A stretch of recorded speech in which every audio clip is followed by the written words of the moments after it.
नमस्कार विद्यार्थी मित्रांनो. सिलेबसनुसार तुमचं दुसरं चॅप्टर आहे प्लांट लोकेशन आणि लेआउट, कारखाना स्थान आणि यंत्ररचना. माझ्या माहितीनुसार तुम्ही मागच्या वर्षी शिकला असाल कार्यालयाचे स्थान, त्याचं महत्त्व या दृष्टीने जे चॅप्टर तुम्ही मॉडर्न ऑफिस मॅनेजमेंट या विषयामध्ये शिकला असाल त्याच संदर्भाची माहिती आपल्याला पुन्हा घ्यायची आहे की कारखान्याचं स्थान, त्याचं असणारं महत्त्व, या कारखान्यामध्ये असणारी मशिनरी, त्याची रचना तुम्ही कशा पद्धतीने करतात या संदर्भातली माहिती या प्रकरणामध्ये तुम्हाला मिळणार आहे. हे या प्रकरणाचा पहिला भाग आहे की कारखाना स्थान म्हणजे काय, त्या कारखान्याच्या जागेचं म्हणजे स्थानाचं असणारं महत्त्व, ते स्थान निवड करत असताना त्याच्यावर परिणाम करणारे वेगवेगळे घटक, त्यानंतर कारखान्याची यंत्ररचना, या यंत्ररचनेमध्ये यंत्ररचना सिलेक्ट करत असताना कोणते घटक पुन्हा आपण विचारात घेणं अपेक्षित असतं, या सगळ्या मुद्द्यांचा समावेश या चॅप्टरमध्ये तुमचा होणार आहे.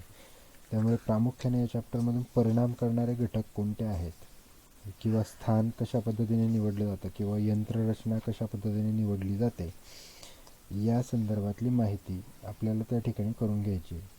त्यामुळे प्रकरणाला सुरुवात करत असताना एक इंट्रोडक्टरी भाग म्हणून आपण या संदर्भातली माहिती तिथं बघत आहोत. कारखाना म्हणजे काय तुम्हाला प्रत्येकाला माहिती आहे की ज्या ठिकाणी एखाद्या वस्तूचं उत्पादनाचं कार्य सुरू असतं ती जागा, याला आपण कारखाना असं म्हणतो.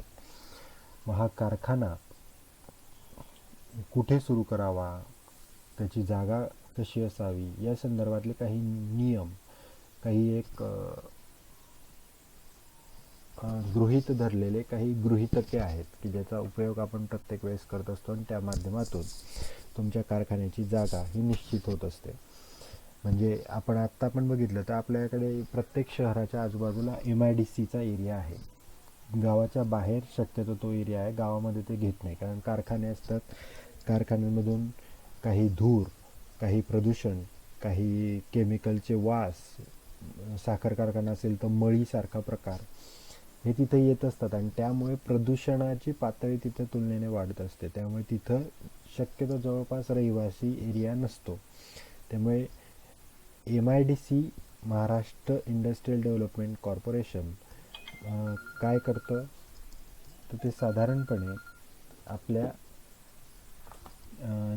ज्या काही जागा असतात त्या गावाच्या बाहेर शक्यतो त्या घेत असतात. त्यामुळे त्या दृष्टिकोनातून कारखान्याचं स्थान हे आपण तिथे निश्चित करत असतो.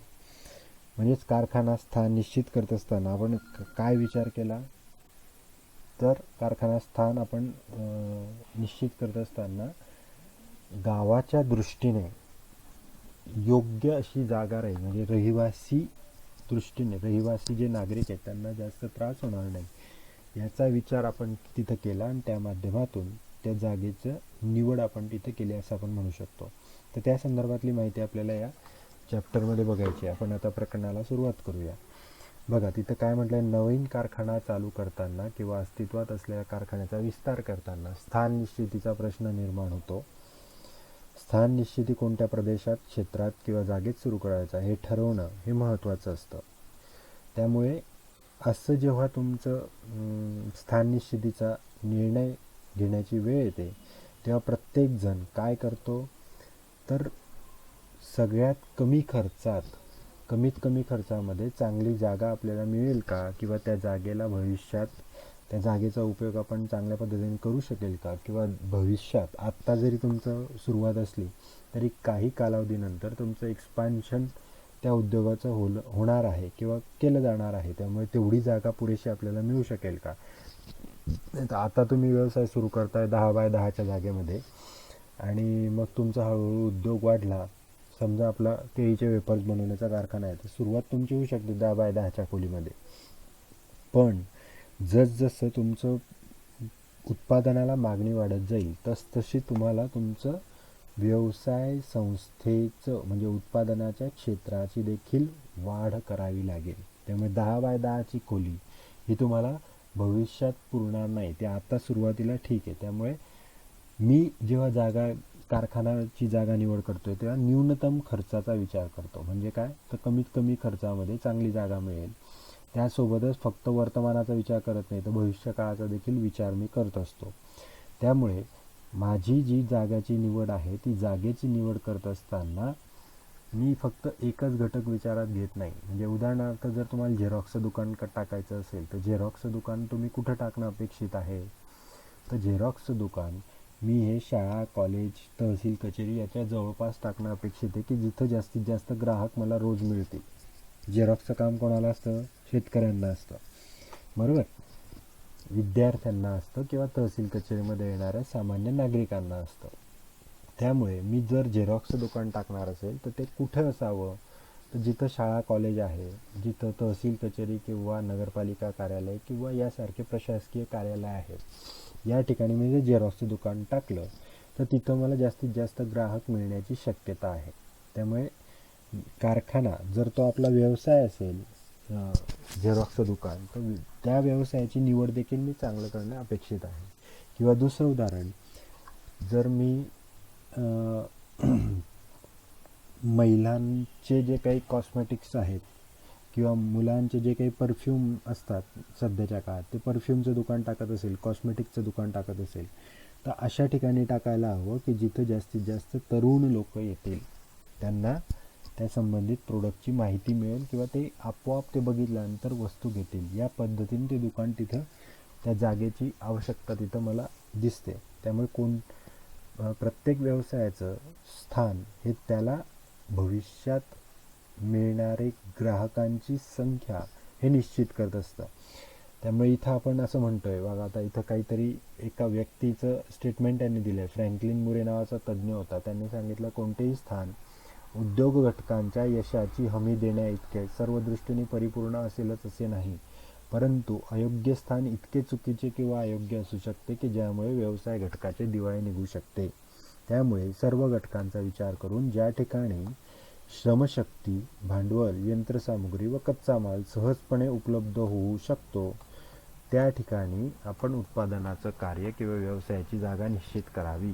याला आपण असं म्हणतोय, व्यवसायाची जागा निश्चित करणारे घटक काय काय असतात, तर ते या पद्धतीने आपण तिथं सगळे घटक त्या व्याख्येमध्ये टाकून घेतले. तर दुसरं असं आहे, व्याख्या तिथे देत असताना, वस्तूचे उत्पादन करण्यासाठी ज्या ठिकाणी कर्मचारी, मालसंपत्ती, यंत्र व इतर उपकरणे, साधनसामुग्री एकत्रित आणली जातात ते ठिकाण म्हणजे कारखाना स्थान होय. त्यामुळे कारखाना स्थान म्हणजे काय, तर ज्या ठिकाणी कर्मचारी, माल, साधनसामुग्री, कच्चा माल, यंत्रसामुग्री यांना सगळ्यांना एकत्रित आणलं जातं, ती जागा म्हणजे कारखाना होय. तर अशा कारखान्याच्या निवडीवर परिणाम करणारे घटक देखील आपल्याला अभ्यासायचे आहेत. ठीक आहे. मी तुम्हाला इंट्रोडक्शन करत असताना केवळ कारखाना म्हटलं नाही, तर व्यवसाय करण्याची जागा किंवा कार्यालयाची जागा, मी जसं अगोदरच म्हटलं, मॉडर्न ऑफिस मॅनेजमेंटमध्ये हा भाग तुमचा झालेला आहे की कार्यालय म्हणजे काय, कार्यालयाची जागा ही कशा पद्धतीने तुमच्या कामकाजावर परिणाम करत असते. तर तोच घटक आपल्याला इथे शिकायचा आहे, फक्त थोड्या वेगळ्या भाषेत. कारखाना, उत्पादन, आपला विषयाचं नावच उत्पादन व्यवस्थापन आहे. त्यामुळे कारखाना स्थान निवडीवर परिणाम करणारे घटक आपल्याला तिथं बघायचे आहेत. तर आता तो पुढचा मुद्दा तुमचा सिलेबसमधला आहे. त्याच्यात पुन्हा 2 घटक ते म्हणतात, प्राथमिक घटक, दुय्यम घटक.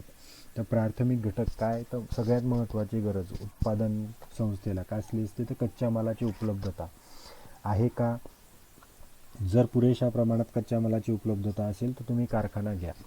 म्हणजे आपल्याकडे बघा, सहकारी साखर कारखाने खूप उघडले गेलेत. जळगाव जिल्ह्यामध्ये 5, 7, 8 उघडले गेलेत. पण आता किती चालू आहेत, मोजके, एखाद दुसरा चालू असेल का, तर आपल्याकडे तितक्याशा प्रमाणात कच्चा माल म्हणून जे लागणारं आहे, ऊसाचं क्षेत्र नाही.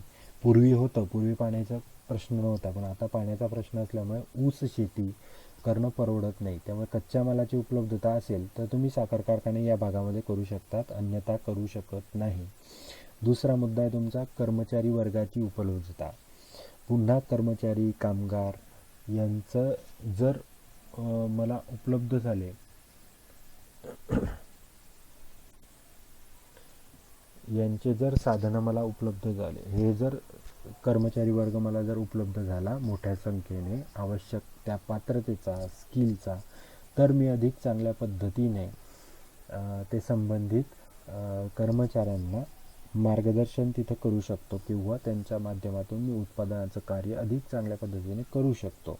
त्यामुळे कर्मचारी वर्गाची उपलब्धता असेल तर तुम्ही अधिक चांगल्या पद्धतीने उत्पादनाचं कार्य करू शकता. त्यामुळे मला पुन्हा बघायचं आहे काय, तर कर्मचारी वर्ग पुरेशा प्रमाणात उपलब्ध आहे का, उपस्थित आहे का, किंवा संख्या माझ्याकडे उपलब्ध आहे का, याचा उपयोग आपण त्यानुसार उत्पादनाचं कार्य करण्यासाठी करत असतो. त्यानंतर तिसरं, शक्ती व इंधन पुरवठा.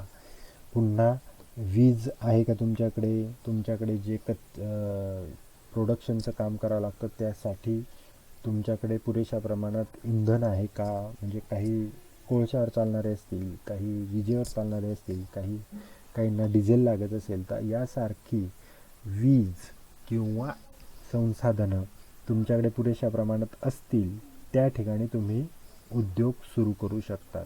पुन्हा आपल्याकडे बघा, कोळसा खाणी आहेत का आपल्याजवळ, तर नाही.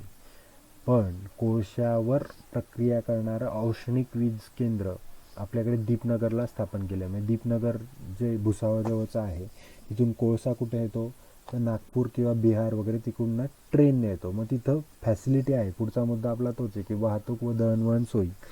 तिथं फॅसिलिटी होत्या. ट्रेनने भुसावळ हे गाव संपूर्ण भारताशी जोडलं गेलेलं, त्यामुळे तुम्हाला कुठूनही कोळसा त्या वीज केंद्रापर्यंत पोहोचवता येऊ शकतो. त्यामुळे माझ्याकडे शक्ती किंवा इंधन म्हणून कोळसा पुरवला जाणार आहे, मी त्याच्यावर प्रक्रिया करू शकणार आहे.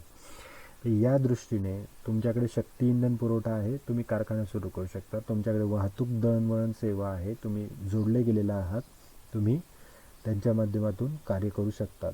त्यानंतर पुन्हा बाजारपेठांचे सानिध्य हा एक पुढचा मुद्दा आहे.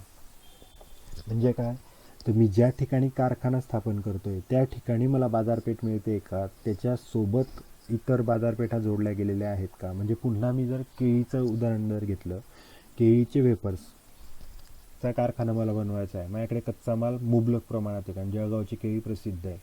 कर्मचारी वर्ग म्हणून मला मजूर कामगार निश्चितपणे मिळणारे संख्या प्रचंड आहे.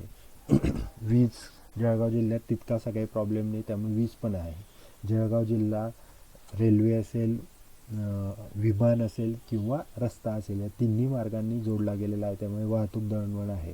पण बाजारपेठ आहे का, हा प्रश्न तिथे निर्माण होईल. आणि बाजारपेठ जर तुमच्या आजूबाजूला असेल या केळीच्या वेफर्ससाठी किंवा प्रोडक्टसाठी, तर तुम्ही आपोआप त्या पद्धतीने तुमच्या या केळीच्या वेफर्सची किंवा इतर उत्पादनांचं प्रोडक्शन तिथं करू शकतात. त्यामुळे या माध्यमातून आपण तिथं परिणाम करणारे घटक हे 5 मुद्द्यांची तिथं चर्चा करत आहोत. वेगवेगळ्या प्रकारचे डिटेल्स तुम्हाला पूर्ण या नोट्समध्ये दिलेले आहेत, त्या दृष्टीने आपण इथं बघतो. आता दुय्यम घटक हे झाले प्राथमिक घटक. आता दुय्यम घटक कोणते आहेत, तर तुमच्या समोर पुन्हा हे दिसते यादी.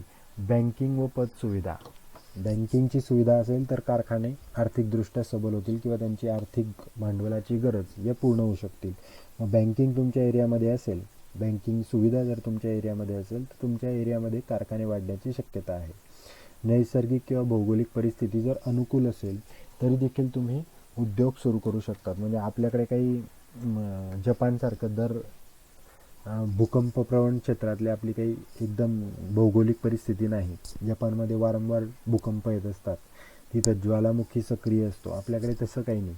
त्यामुळे नैसर्गिकदृष्ट्या भौगोलिकदृष्ट्या आपण चांगल्या एरियामध्ये आहोत. आपल्या उत्तरेला सातपुडा आहे, त्याच्या पायथ्याशी तापीचं खोरं आहे.